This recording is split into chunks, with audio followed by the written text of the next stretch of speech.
are others who could potentially be doing what it is that you want to do, okay? That there are other people who are doing it. So if you heard this and like LeBlue is like, what? LeBlue like, ain't nothing we could do, right? You dead one way or another. But if you want to actually have conversations with people who've done it, and it might be somebody you want to partner in, it might be somebody you might want to invest in, but people who are doing it, then these are two brothers here who we both members of the association, number one. They both are paid up members of AAAG. And right. And brothers who doing the damn thing. Okay, so what I'll do is, we had a few other people, Brother Dre Taylor, who could not make it because he's dealing with typhoid. And then Sister Natasha, who you might have seen, is actually in the U.S. She had to go to the U.S. for a little while. But these two brothers are more than capable of handling this conversation. What I'd like for you all to do initially, just introduce yourself. Where you from, how long you been in Ghana, and tell us a little bit about your project or projects that you have in the ground. I'm gonna start with you, Marvin. Good evening, everyone. My name is Marvin Walker. I am a Guyanese American, but I hail from the Bronx, New York. Grew up here many years. I've been in Ghana 5 years. I came before the year of return. Never planned on moving to Africa. But once I got here, I learned about Ghana man time and that things don't work quite as you plan. And after things didn't work out, I ended up loving the place because it reminded me so much of my home country, Georgetown, Guyana. The food, the culture, everything was identical, and I wanted to stay. So I struggled for the first 3 years here, and the challenges helped me create a community called Shark Island Resort and Residence based on my needs, and then I just started marketing to other people. Basically a resort community that I felt if I could do things in reverse so I didn't have to struggle those 3 years, I would have acquired a piece of real estate that I could rent at a premium price that would make me dollars. Because when I came with a business that I was investing dollars in, but I was charging CDs and I was struggling. Hold on. Shark Island, Resort Marvin Walker. What was you doing before you came to Ghana? Before I came to Ghana, I had a contract with a company called Amazon. Okay. And they royally screwed me. The same Amazon we know? Yes, that crooked company. And they stole my business. I started with a $12 million contract, went up to a $400+ million contract, and they liked what I had so much that they felt it was better for them than it was for me. And they decimated my company. I was featured on the cover of Black Enterprise. I lost everything once it fell. And somebody just kept saying, yo, go to Ghana. And I was like, I'm not going to Africa. I don't know nobody in Africa. Was that like the solution to losing $400 million? Go to Ghana? Or Nah, it was try to find Steve Jobs and wring his neck or go to Ghana. And I tried to do the latter, and they agreed to settle with me, and then they just bought my lawyer out. And what I learned is that Amazon owns every major law firm in every city. So you go get the big boys that can fight them, it's a conflict of interest. Right. So then I just said, one of my contractors who had the contract with me was like, look, let me pay for you to go to Ghana. Just go see what this guy's talking about. Nice. And I said, I get a free trip. I get to go to Africa. And I basically, that's how I got here. Got you. Okay. Yeah. Mr. Mukkram. Now, Mukkram. So tell us your name, how long you've been in real estate. Tell us a little bit. I want everybody to know, like, who you guys are. I can't give y'all the same rundown I gave Augustine, like, are you a real lawyer? Are you a real builder? Are you a real this? But talk to us a little bit about who you are. Okay, so my name is Elijah Mukkram, and I own a company called Invest Africa 54. I've been working. I came to Ghana in 2011 on one business, which was a tree business, and I came back 4 years ago after meeting Mr. Diallo. He convinced me to come back, and it's been great. It's been great. My story is a bit different because I live in Ghana, it's one of my residents, but I've been living in Senegal for over 20 years as a resident. But I'm also based in the US. So I'm in Ghana now because we have some projects, but I'm also in Senegal, and most of my family is still based in the US. My wife is here visiting, so she comes from time to time. And so we expanded our business more so than just shut down in the US. We expanded the business. So again, my name is Elijah Mukkram. I'm a real estate developer. We've developed over $250 million in real estate, mostly in the U.S. and Senegal, and now in Ghana. As a part of that business, we've expanded our business to the hospitality hotel business, which we find to fit what we do as real estate developers, and we see that there's a need. Mr. Diallo did a great job of recruiting me and my company to come to Ghana and participate in that hotel business, the hospitality business, and so far, so good. I'd like to also introduce one of my partners, Mr. Keith Cash, who just got in town last night. He's a part of our investment group. So we came as a group. We didn't come as individuals. So I'm here representing a group of investors that has made a decision to establish 1,000 sleeping rooms here in Ghana. And again, thank you, Mr. Diallo, for inviting us to the country and opening up the door and making sure that things was laid out for us. So give him a round of applause for that. You know I'm gonna say something slick. I'm gonna give you my ACH account number after the applause. Now that's my brother. Yeah, We're in business together. Yes. Okay, so now that we got that out the way, Yes, sir. let's go to some of these questions. Hold on. Okay. And what is the most significant challenge that you may have faced specifically during the land acquisition process in Ghana? And how did you navigate the obstacle? If you did not have a challenge, right, then just what creative thing or solution did you implement specifically during the land acquisition process? So during the acquisition process, I didn't have any challenge because, I scoped the land out and I kept meeting with the family for over a year. Okay. Because I had saw so many people was losing their money. And so I was finding out what could I do to not be those people, right? And so I courted the family, I went on the land, and then when I got the land, I made them, well, I didn't make them. I asked them to allow me to register the land in my name before I gave them any money, right? And they didn't have any problem with that? No, because I think with clear, concise, and transparent communication, you could get people to agree to what you need them to do. So hold on. What kind of relationship did you have with them for a year that, because you said you started talking to them for a year. Yeah. And when you bought those islands, because these are islands out there in Ada. Yeah. I've been there, I've seen them, beautiful. And they allowed you to register not the indenture, but the registration in your name. Correct. Before you gave them any money. Absolutely. Wow. You won, bro. Huh? You won. Well, No, that's big. Well, I saw so many people losing money, and I just sat them down. I said, look, listen, you know that getting land in Ghana can be very risky and tricky, and honestly, I just don't trust y'all. Right. I said, but don't take it personally. All I'm saying is, listen, I could sell this land. But what I need you to do so that we both can benefit is allow me the opportunity to register it in my name. Because I can't sell something I don't own. If I came to you, Diallo, and said, would you like to buy my car, but the title's in Elijah's name, would you pay me? No problem. And I don't want them coming to pay you. I want them paying me. So allow me. And they agreed.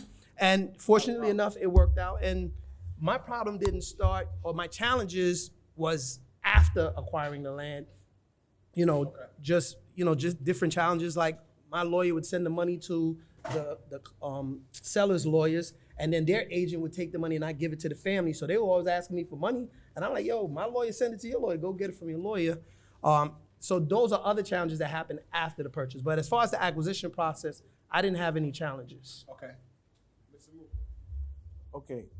So Any challenges or I still have challenges. So I don't know. I'm trying to work this mic, but we our situation is similar to Marvin, and we're in the process of buying several hotels and land,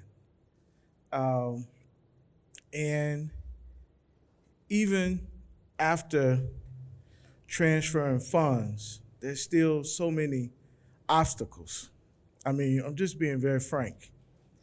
It's so many obstacles, twists and turns that I don't feel, unless you're buying something very simple here, that I think that you should not move forward without legal counsel, period. Absolutely. I just feel, I don't feel, I mean, I own a bunch of property in the US, I mean, a lot.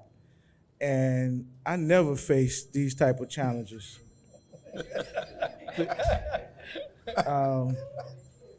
Turn your phones off. Somebody got to turn your phone off. Somebody got their hard line. Yeah, they got the hard line jump on the hip. Yeah. Okay. All right. So so I think that, and by the way, Mr. Augustine is my attorney also. And he's not my first attorney in Ghana. He's actually my third. And in a short period of time.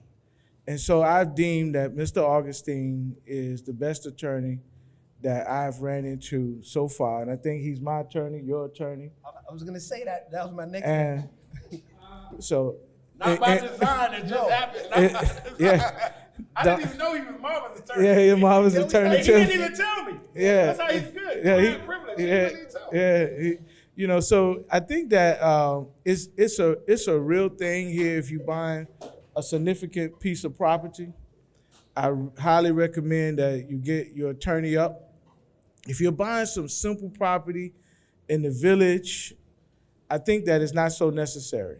I'm buying property in the village. I'm not looking to have representation there, but I think I still may have a bit just to step it up a bit, you know, but I don't feel so concerned. And also the money that I'm laying out is not so big, you know. So it's just one of those type of things. But we going through a lot on about 3 different properties. It's a lot. And I just think that it's not so easy and cut and dry. You better not go about it without an attorney. I don't even want to wreck my brain with it. Let me just piggyback on that really quick. So Augustine is one of my 3 attorneys, right. But I will say he's my favorite attorney. But I didn't start with him. I started with other attorneys, and we actually met because someone who wanted to buy a property at my property I just said, listen, just change. I need a property in Accra, and he wanted mine. I said, so I sell it to somebody else to bring me the cash. Just give me the property. So that's how I met Augustine. But he has been the best attorney. But I didn't have challenges during the acquisition process because, one, I looked at what other people did wrong, but I also used legal counsel. So because I'm trying to get to your answer right away, I'm skipping that like I didn't use attorney, but I had legal representative every step of the way. But even when Augustine vetted my property for his client who was going to trade with me, it was vetted by him and he knew that I had done everything right. So I never have any concerns about whether my land is secure. It's just the challenges that, you know, Elijah's alluding to, that after and during that you will have. You'll always have problems, but just not in that position. If it's the question that most people might have, and even for you all, is why, right? If everything is lined up in the U.S., right, and you already got a ton there, then why not just, I ain't trying to tell y'all to go to leave. Yeah. But why, I'm just, for the people here, why not do it there if it's easier? And this may be a non-real estate question, really, but go ahead. So even with the challenge here in Ghana, I prefer Ghana. Why I just have no interest in going back to the U.S. is, you know, challenges with the legal system. Like, even with the police here, I don't have the anxiety that I have when getting pulled over by white police. But the straw for me was, you know, with the Amazon thing, like, you can't beat the white man. They steal everything.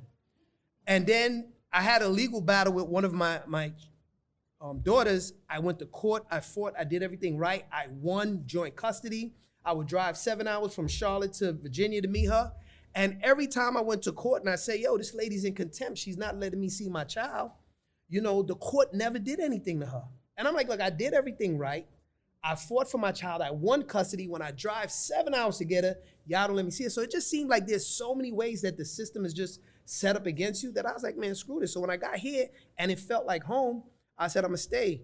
And then, you know, in Ghana, these challenges, everybody have them. It's Ghanaians, it's diaspora, so it's not just us. We tend to feel like it's just us, but I still feel more free here. I'm happier. I just, you know, sometimes I have to choke 1 or 2 people out. That's it. You know what I'm saying? But I love here. You know, I still love Ghana. I will stay here before I go back to America. But let me ask you a question. Were you a builder or a developer before Ghana? No. Did you go to school for architecture, put it down? Not at all.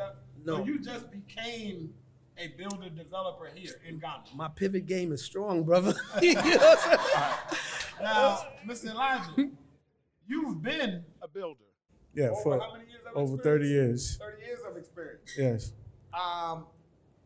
Tell us a little bit about Invest Africa 54. Okay.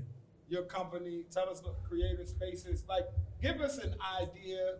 You can talk about Medina Bay residences in Senegal. Okay. And I want everybody to have an idea of the scope and depth of your work, because I know you don't really like to talk about it. You talk about it real casual. You're like, yeah, man, you know, $250 million worth of property and we built 500. Yeah, the last apartment deal we did 1,000. And sometimes I'll be listening like, this dude, mad casual with some of these numbers. Like, but it's cool. But I want everybody to understand the depth of your involvement in real estate. Okay. Which cities in the U.S. You know, you can share as much as little, but just talk a little bit about that and talk to us about how you came from that to Invest Africa 54. Okay.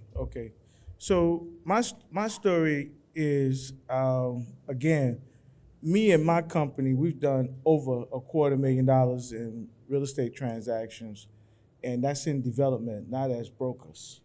So that's our programs. And then, but we a group of 6.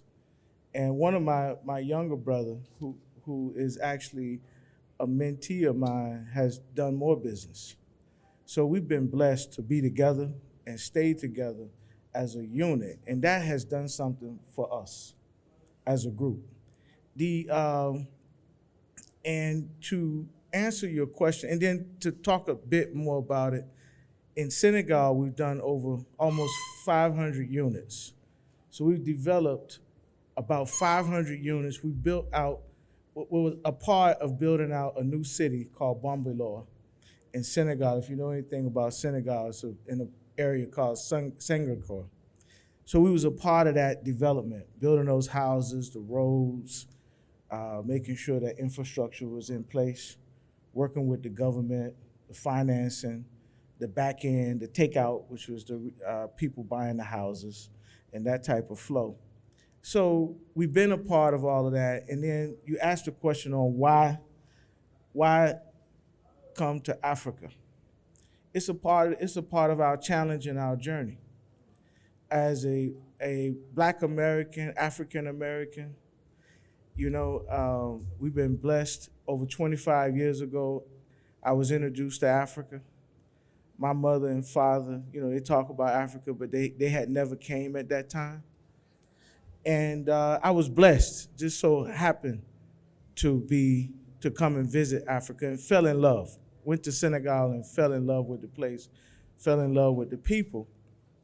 And like I said, I haven't made, it's one of my residents. So I can't really say that I shut down shop. Right. Because I haven't shut down shop. My family is there. Exactly. And so we still running shop. So, but we expanded to Africa, Senegal, Ghana, so far. We've done deals in other countries. We did that because of our family. You know, we're a family of 8 babies, 8 children. Most of them are adults now. And all of them were educated here in Africa. So we had to do business here so we could come and stay and make this a part of our life without being visitors. And that's why I like to say that we expanded.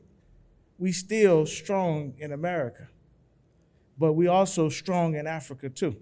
So we made the conscious effort to put the stake in the ground. And it wasn't like a plaything, passing through. So we wanted to be able to say, yeah, we built 500 houses in Senegal. We want to say, yes, we'll do 1,000 units, open up 20 restaurants in Ghana, over the next few years. We want to say that. We can only do that with our team, our people that are dedicated to do that. And so we eat Kentucky Fried Chicken, KFC in Atlanta, and we eat KFC in Osu. Nobody asked KFC why you shut down in the US. They say we didn't. Right. We just expanded. So that's what we're doing. No. That's what we're doing. Yeah. So our mission was to make sure that I heard a sister, she's still here, one of our sisters, Auntie, she said, listen, the trauma. And that trauma is real. So I felt that. And we wanted to not transfer that to our children. So we made sure that we came and stayed, put a stake in the ground. So when you come to Ghana, you go to Daddy's house in Ghana. You want to do some work, you go to Daddy's office in Ghana. You go to Senegal, you go to Daddy's house in Senegal. You want to do some work, you go to Daddy's office in Senegal. It's fixed. It goes no place. So I love what our lawyer said about succession and heirs. It's a very important conversation because we can't do this where I've been in Africa long enough to know that you fall, God, you transition. The neighbors, the workers, and everybody say, I'm taking his property. I mean, it's a real thing. It's mine now. It's mine now. I've been working with him. The drivers say, I'm taking the car. It's my car now. Boss is dead. He's no more. He's finished, right? And that's what happened when you're not established. So that's why we don't go so fast. It don't sound so exciting. It's almost boring because we're not looking to come, hit, and go. My big brother used to say, you stick, you stay. Don't lay and play, stick and stay. So if we stick, we stay. So that's the program. We stuck over here in Ghana. Definitely ain't going nowhere now. So we're here to stay. We locking you in. No, that's what's up. Yes, sir. So let's talk about financing, right? Yes, I know sir. one of the things that I've looked at I get calls every day, literally, from a developer in Ghana. Somehow, I've gotten this reputation as the leader of the diaspora. You that? Ain't that what you are? One You're the chief.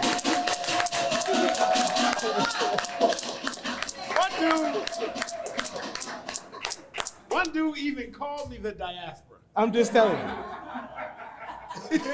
Bama say, no, that's the diaspora right there. Yeah, you see, I follow him on IG. And I'm like, yo, they wildin'. They straight wildin'. Hey, I had a birthday party last night for everybody. Some of you guys came. I wouldn't come out until he came. I said, if you ain't coming, then I'm canceling the party. But when I see the houses that's going up for sale in Ghana, and I'll be like, yo, who got this money? Like that. Because financing ain't here the way it is in the U.S. So let's talk about financing. Let's talk about you buying these islands. Let's talk about Chateau Nana Marlene. Let's talk about, because having money saved is not new. There's a lot of people with money saved. But when you look around at real estate, land, and houses in Ghana, 160, 180, 220, 450, depending upon the neighborhood, those hundreds of thousands of dollars I'm talking about, or even land, I kicked myself in 2014 on my first visit. I was even scared to start a bank account. And I was like, I ain't putting nothing in there because I don't know if it's gonna be there when I get back. I was just scared. All you needed was a passport and 100 CDs. And I looked at my flip account and said, man, if I would have did, anyway. Financing. Let's talk about financing in Africa. What are the challenges? What are some of the creative solutions? What are some of the innovations? Let's get into financing. Talk to us about Shark Island and financing a little bit. So when I tell people I was broke. You brought that bag from the Bronx? Nah, I ain't bring no brag. I'm surviving on $100 a month You know, when I came here, but when I got the land and I got the title back after they allowed me to do it, again, I didn't put no money down. So the pressure was on. I was like, I got to start selling this. So I had 2 daycare cars for my medical business. I sold those, right? And I got like $13,000, and I started building my house. And then one of my brokers saw that, yo, this guy's serious. I went on there. I had to weed whacker myself, and I was clearing land, right? And I was just like, God, you know, you got me. But I started building my house, and I think people just saw that I was serious. So I said, all right, I ain't got no money, and people ain't really buying off plan, and I'm not really a developer. I'm just getting started. I'm figuring it out as I go along. So I told my first sale, I said, look, if you pay the full amount of money, I'm going to give you an instant rebate once we hand you your keys and the title. And because I needed clients who would pay in full. So they paid me the full amount of money. It allowed me to access my profit. Can you share what that amount is? So when I started selling the properties, I sold the first house for $73,000. Those houses now I'm selling for $250,000, and people buying them. But I gave it to them at $73,000 because I know I didn't have the resources. So getting something was better than getting nothing. So selling it at that price allowed me to still have a profit margin, but nothing real sexy. And then I used that money to clear the land and started building that client's house. And then that client went and told a couple people, and then those people bought 4 houses. And then some put down 30%, some put down 50%, and that allowed me to develop other foundations. So you didn't have no money. You did it off of faith, off of negotiation, off your word, off of God, off of I'm gonna figure it out. Yeah, but we got 3 pounds of spongy material between our ears called a brain. You can figure it out. And I was like, I knew I was gonna do the job, and I knew I could get it done. But so when I first bought the land, it was 16 plots, and then I went to 20. So when a client gave me the money, I took $10,000, paid for 1 plot, and then I owned it plot by plot. But they gave me all up front, and I just paid as each client paid.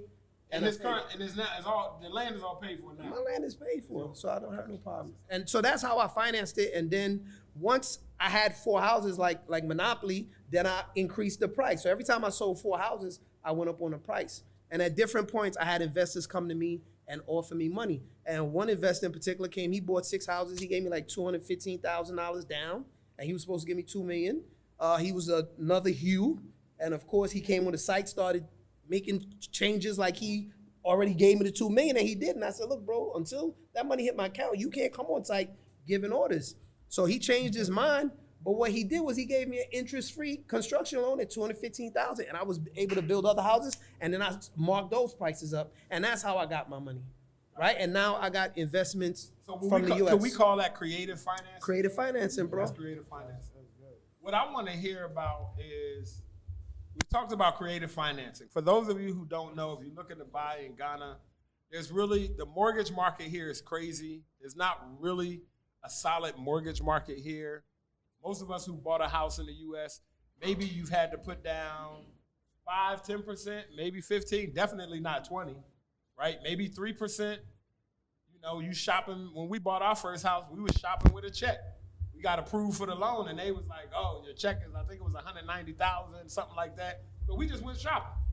We had the check. We just went shopping for the house, right? That's old school, yeah. Yeah, it used to be just like that, yeah. Oh, look, what we done? Like, yeah. What you want? You want this one? You want that one? Yep. Like buying shirts. And it's not the same in Ghana. That money in financing, maybe you might have to put down 80%. And 80% of $100,000 is $80,000. And then the $20,000, you might get 2 years to pay it back. Yeah. And I know that I want you to talk to us a little bit about Invest Africa 54 and some of the innovations that you all are working around financing and how financing can happen more in community. What are those innovations of financing in community? Let's talk about that. Okay, so Invest Africa 54 is a tech platform, and that's using innovation and blockchain. So earlier, I heard one of the questions about one of the ladies in the crowd asked about title insurance. So our solution for that title insurance issue is blockchain. Smart contract. Yes, and smart contracts. So the blockchain, as some of you may know and some of you may not know, is like a digital ledger. So that digital ledger lets you know who did what, when, where, and how much. Just like, go ahead. And it's transparent. Completely If transparent. I'm doing business with you, it's a digital ledger. Yeah.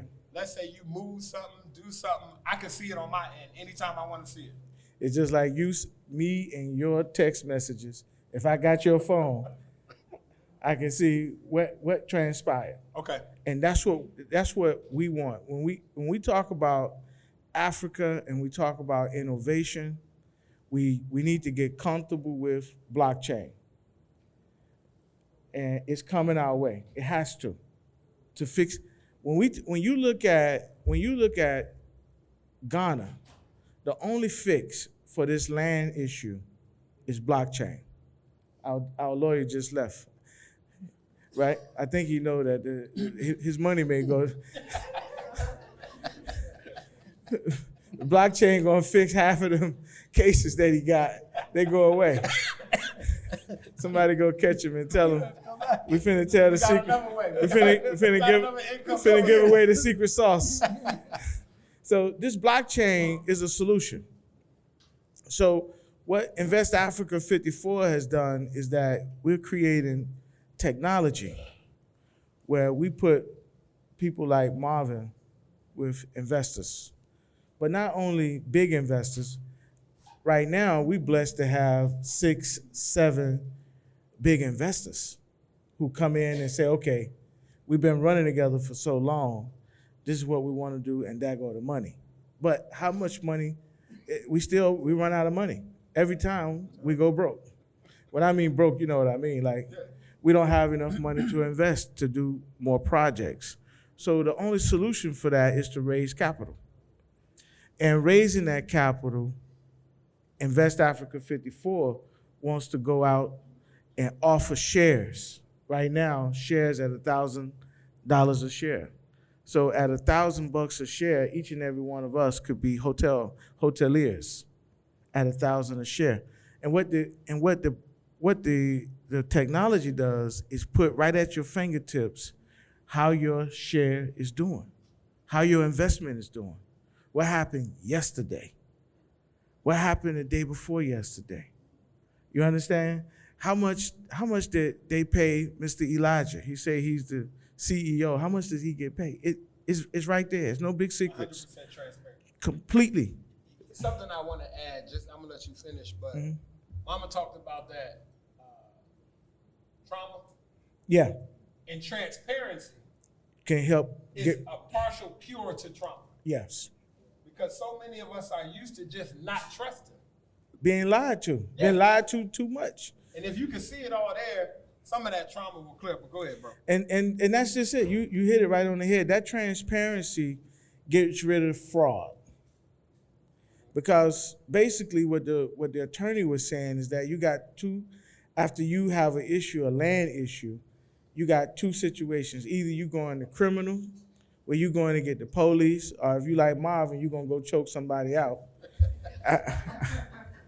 I haven't choked anybody out in Ghana. I have in Senegal. I mean, the police just don't help me here, so Yeah. I do citizen's arrest. I was a little bit younger too, and we mount up, get in there, everybody get in the truck, we going to choke somebody out.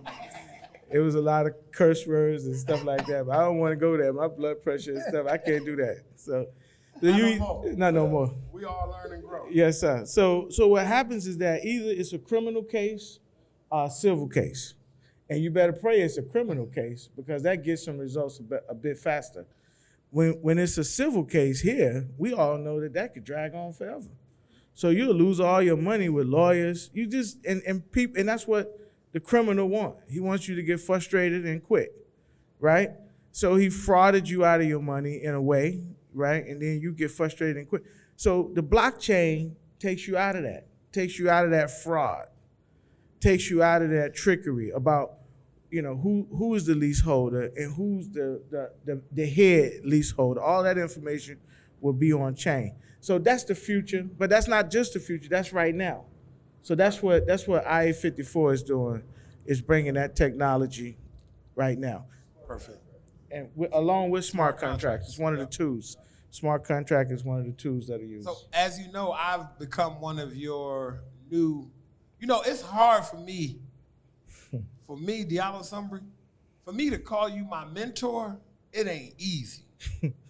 You got to earn it. Like, you got to really know something so far above and away from me that I submit in a way. You understand what I'm saying? As they say, in order to be a master, you got to submit to a master.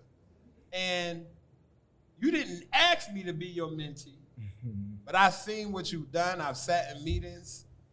I've listened to your conversation, your teachings with me, those calls where I might not feel like listening, but you just talking to me and I got to listen because I'm learning. So I've gotten bit by this bug, this building development bug. And I'm on my little project. Then he called me, get jealous. How you do that? You ain't called me anyway. So what I want to know, because one of the things that I've been dealing with this new bug is relationships with contractors. Lord have mercy. And workers. Lord have mercy. Well, first off, the first question is it any different than the U.S.? Is it any different? Is it, or what is the difference here than in the U.S., your relationship? It's the same. It's the same. My uncle was the one that put me, my father, let me give my father the proper credit. My father was the one who put me in the real estate business. At the age of 17, I bought my first property. Along with my father and my 3 uncles, we did a real estate, we did a renovation, full gut renovation. I was still 17 years old. I think I may have been 18 at that time. That was my second project. And my father told me, when we hired the contractor, who's one of the brothers, he said, he ain't gonna make it. And I'm only 17 years old, so I'm like, what you talking about? We just hired him, we shook hands, we even went and got breakfast. You feel what I'm saying? We ate breakfast at the beautiful restaurant, if you know anything about Atlanta, on Cascade. We went to beautiful, ate breakfast, gave him the check, everybody shook hands, and we left. And me and my dad got in the car, he said, he ain't gonna make it. I said, golly, are you serious? Like, that's negative. You know what I mean? I was being young. I didn't know no better. And brother, 3 contractors later, we finally finished. So when my same father introduced me to a gentleman by the name of Fareed Shakir, who, God bless him, he's still around, strong brother. And he became my mentor and my teacher on the real estate business. He took me to another level for me and my whole family, so God bless him. And what he said to me was, young brother, we ain't hiring no contractors. You gotta be the contractor. My dad told me to buy a Mercedes, which I did. He said, you gotta buy a Mercedes so you can be a real estate man. My uncle, who taught me the construction and the development business, said, you better go buy you a pickup truck so you can be your own contractors, because you guys know how to work the deals, you know how to bring the people, but these contractors are gonna mess you up because they're not gonna finish, right? So when you ask the question about if it's the same problem in the US that we're having here in Ghana, then my answer is yes, because we are busy doing projects in the US. We got plenty of projects in the US, and our biggest problem are the contractors. So I recommend that for all small contracts, if you're not dealing with a legitimate firm, if your project is not big enough to hire an architect that can give you a 360-degree type of a turnkey, and you can afford it because it would cost a whole lot more than what you're hearing. If you heard someone quote you $500,000 on a project, be ready to pay a turnkey, an architect that will deliver you your project. It may cost $1 million. If you're not ready to do that, then you need to be ready to be your own contractor. You need to be ready and have the time and the will to do your own work and create a system. So if you're checking your project every week, you got to be very, very disciplined, because these guys will run you raggedy. Every day, from morning to night, they'll be asking you for money.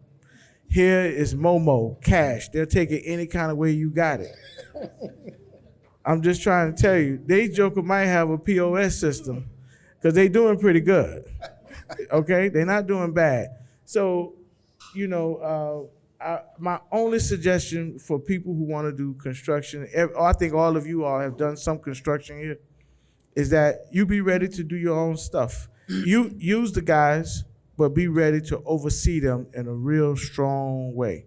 Time and commitment. Yeah. Yes, sir. Marvin, for somebody, one, was it hard? And two, what is the most valuable lesson that you work for? How many superstructures do you have up? I saw the last video. Your first row of houses is it 14? 14. And all of them are up. Yes. Roofed, everything, right? It's just finishing. We just putting in the light fixtures and waiting for the windows and the front and back door, but it's completed. Okay. Yeah. So the question for you then is, what was your most valuable lesson? Because you started off with no experience. Yeah. And now you got a whole development. You got a pool coming. You got condos coming. You got apartments coming. What was the learning curve? What was the thing that helped you to move with the confidence you have now? So I wish that I had a mentor, but now I got one, right? And Elijah did my project when I had, thanks to you, he came when I was just building my house. Yes, sir. And he said to me, he saw me riding my 3-tire, because I ain't go buy a Benz, I bought a 3-tire, and I started going picking up my materials, and he was like, I'm coming to see you, and he drove past me, and I got a bunch of timber on the back of the thing, I'm riding my 3-tire. So I get to the island, he see me coming off on a boat, lifting these 2x4s with my staff, and he was like, yo, you gonna make it. I said, why you say that? He said, man, cause you here. He said, you doing it. And that was one of the motivating factors that kept me going, cause he was like, yo, you not trying, you doing it because you got a structure up. He said, and this is the hardest part. So, fortunately, I'm on my site. Like, I was building my house, so I live on it, and I'm on these contractors every day. Like, every 5 seconds, I got high blood pressure, and I'm facing a stroke and a heart attack right now, right? So, but the thing that I learned was I wasn't a developer in America, so I didn't know when somebody says I'm gonna do this, because I'm a Marine and I come from the hood of the Bronx. If you don't do what you say you can do, you gonna get mollywopped by the local street dudes, right? So I expect people to do what they say they're gonna do. So I'm paying contractors and they running off with the money, and I'm like, yo, my name is on the line. So if the house don't get completed, they not gonna say, oh, Marvin paid a contract and he didn't show up. They're gonna say, yo, Marvin scammed me, and everybody jump on YouTube and right now. So that's been the hardest thing for me, is that you're learning how to pay contractors. But now I got it down to science. Don't nobody get nothing until you come. You do 30% of the work. I might give you 30%. You might get the 50 before you get paid, right?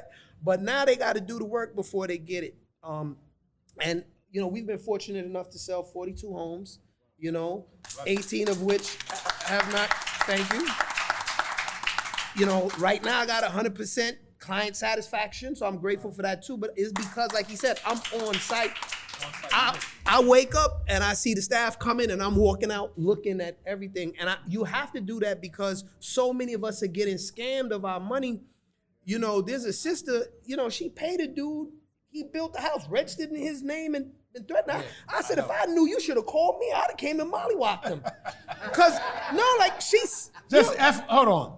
FYI, the African American Association of Ghana does not encourage or approve random or selective mollywopping at any point in time.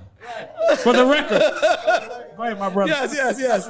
These are solely the opinions of Marvin Walker. These are the opinions of me. The mollywopping. Listen, our great lawyer Augustine said they used to fight for land. So I adopted. I tuned into my African ancestry. I go to war for my property. So we've been running a little behind all day, but just a little. Listen, we only like an hour. Yeah, that's it. That's good. That's good in Ghana. Normally, if the event start at 12 on a flyer, it don't really start till 3:34. Yes, sir. So we doing great. If it's one thing you learned, I remember really having this conversation, and I was like, going back home, and I was like, yo, everything is hereditary. Like when we talk about ancestors, and we talk about it's in our DNA, I say, listen, if you got a problem with CPT, you don't ever want to experience APT. Somebody said, what's APT? I said, African people's time. We actually gained a couple hours on the slave ship. Like, I'm cured enough to make some jokes about slavery that might make you uncomfortable, but that whip helped us be a little bit more on time. Yes, sir. Like, I'm okay with that. Like, I can say that and not feel away. Some of y'all might be like, damn, bro. How you? Anyway. Yeah. You're so true, brother. Oh, Lord. Okay, so we have another conversation. We've been having some powerful conversations today. Yes. We have we're going to take a few questions. We're going to take a few questions with these brothers. I see all the hands going up. We're going to take 3 questions, 3 or 4 questions with these brothers. I got you. And then we're going to move directly to our next conversation, which is attached to land, citizenship. Because when you come and you spend this money, right, and you putting hundreds of $1,000s in the dirt, and you turning it over, and you doing that in a way that's fair. Not only are you paying your staff fair, but maybe even higher wages, and you changing lives, and you changing communities, and you changing legacies, and you changing histories. Citizenship should be a part of that, Yep, right? absolutely. And if we doing our part by coming home, we want these countries to do their part by receiving us in a way, in the spirit of Juneteenth. Yes, sir. You know, don't hold out. Don't hold me back for another 2 years to get this extra harvest. You know, in the spirit of Kwame Nkrumah, we want independence now, right? We want citizenship now. So that's a conversation that we're going to have. We got some great panelists who have real life experience in the past couple of citizenship conferments. So I don't want y'all to leave because that's going to be a really good conversation too. But let's take these questions. But before we take the questions, please give these brothers a hand because they came up here, they waited, and they shared with you. And what helps us is this, like the sharing, right? Because we come here and it's like, I'm over here in my little Ghana corner, you over there in your Ghana corner. I'm not gonna share my contractor, my window guy, I ain't gonna share nothing that I know with you. And that's how we help each other grow, is by sharing. So first question in the back, sister in the back. Hi. Thank you for all that you shared. Thank you for all. You want me to come forward? No, just come up so we can hear your voice. Okay. Oh, okay. Thank you for all that you shared today. So we're a family of 8 as well, and we brought our children over to reconnect with their culture and, like you said, have that stake in their homeland. So I'm really interested in everything more on what you said with your children and getting them to really know this is daddy's house, this is daddy's business. So I just wanted you, I don't have a question, but I just wanted to hear more of that. So what you could say to encourage families, children, families that are trying to follow the vision that you just mentioned and stuff, yeah. And I don't know how old your children were and all the rest of it as well. Thank you. It's on. Yeah, so at the 2011, before 2011, I sent 2 of my sons to Senegal. All of my children, except for one, got both experiences. All 8 of them, we got the Senegalese experience, a minimum of 2 years. One of the children got 8 years of experience, so they got the Wolof, English, and Arabic. And then the balance of them got Wolof and Arabic and religious studies in Senegal. And then I got a 16-year-old that came and did not quite a year here with me in Ghana. So I think that the real deal was for me and my wife to make a conscious decision that we wanted them to have this African experience. that they had to have. It was just us. Once we decided that we didn't have it, that we were serious about it, it became easy. So you and your family has actually made the move to God, right? Okay, so now it's just everything that Mr. Diallo and Mr. Marvin has said. You just got to stay. Like I said, you got to stick and stay. And that's why we never had the attitude to be like renters, to not say, I don't want to buy a car, to say that we didn't want to participate in the economy. That's why we came, bought houses, bought cars, hired staff, opened up businesses and put that foundation in the ground, because it's a place for the family to be. This is an extension of the family, of our residents. And I think that if you maintain that type of attitude and let the children know that we're not on vacation, you're not doing time, this is us. You ain't gone.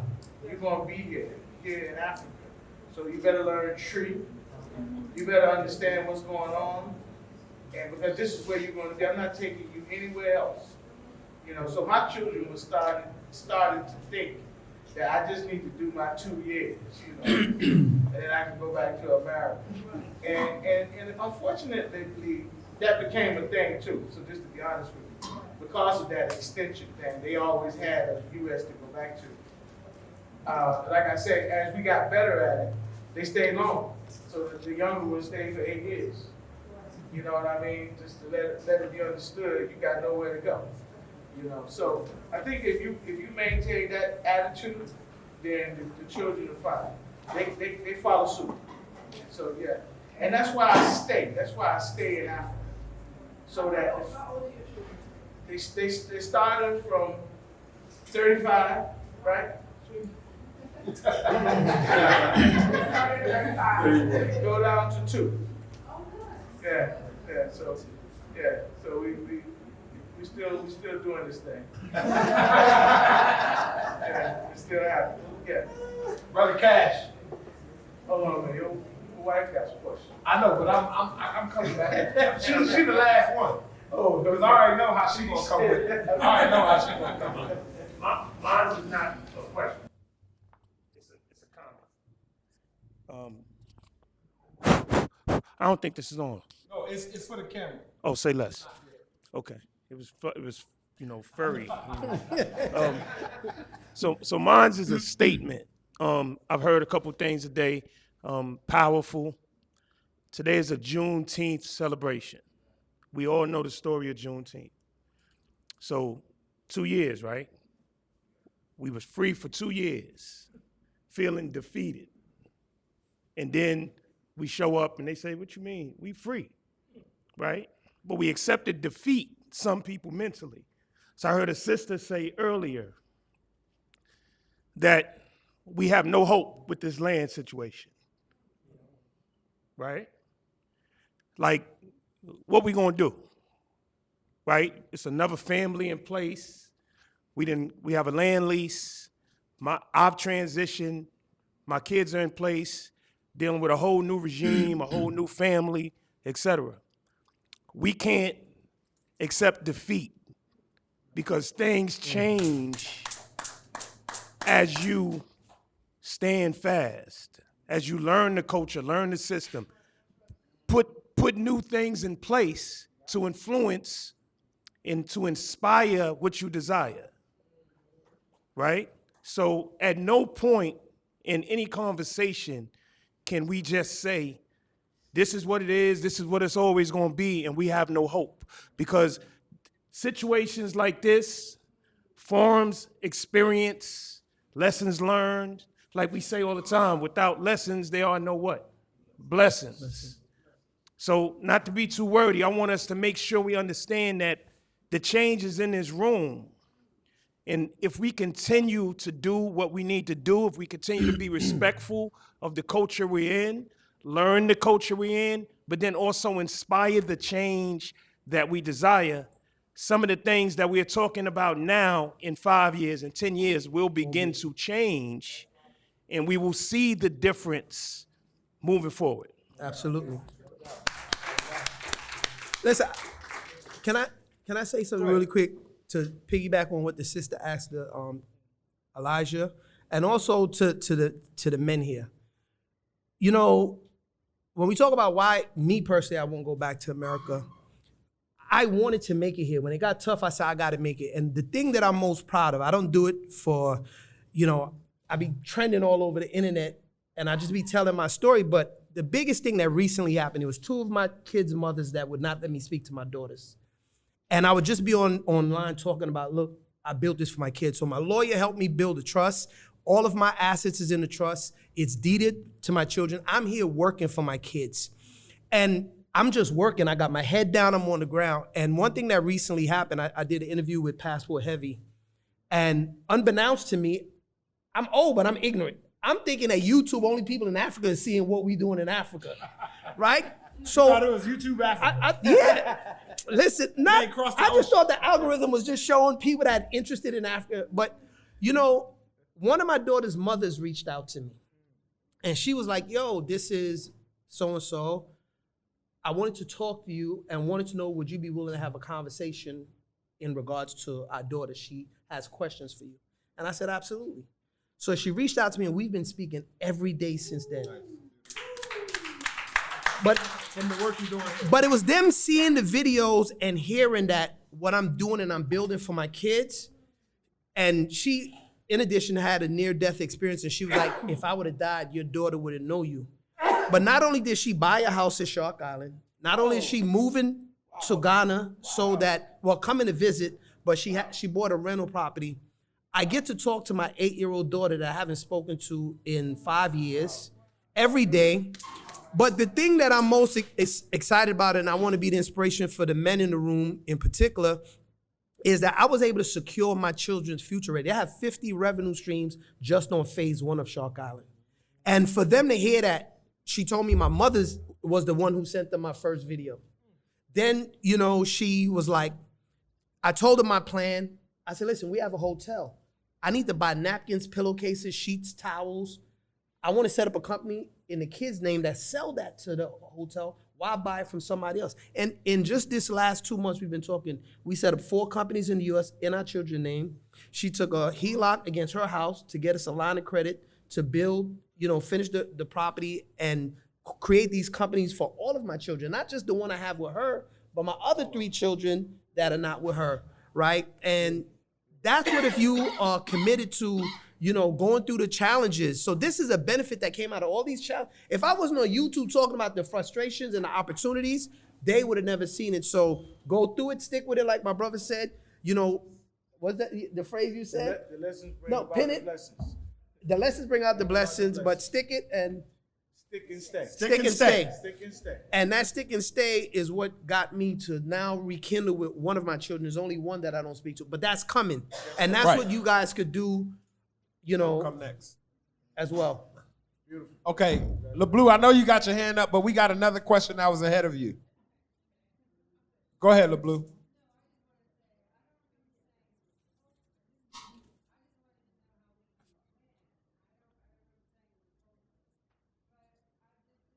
Statement. All this you're saying, I'm hopeful, I hope things do change, but none of us will ever know until the end of that 50 years. So that's all I have to say. All right. I want to thank everybody here. Please give everybody a round of applause.